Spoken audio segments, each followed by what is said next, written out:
இனிய காலை வணக்கம். இன்றொரு செய்தி.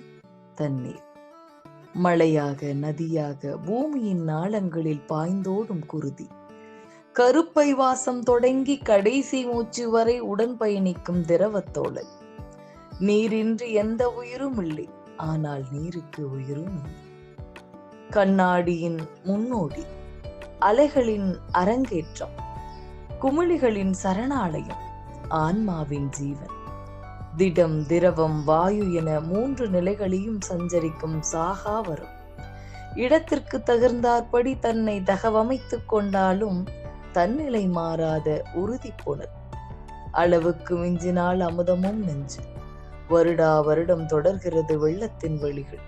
சின்னஞ்சிறு வெளிகளில் கண்ணீராக வழிந்தாலும், அடர்ந்து விரிந்த கடல் நீராக படர்ந்தாலும் செருக்கறியாத தடாகம். பெரும் பாறைகளை சாய்க்கும் போர் வீரன், சிறு புல்வெளிகளை தவழும் காதலனென இரட்டை வேட நீர்மம். தேங்கி நிற்காமல் ஓடிக்கொண்டே இரு. ஆவியாகி போனாலும் மேகமாய் மாறும். தளர்ந்த மனதிற்கு ஆழி சொல்லும் அழகிய தத்துவம் இதுவே. நாமும் தண்ணீரை போன்று இடத்திற்கு தக்கவாறு அதற்குள் அடங்க கற்றுக்கொள்ள வேண்டும்.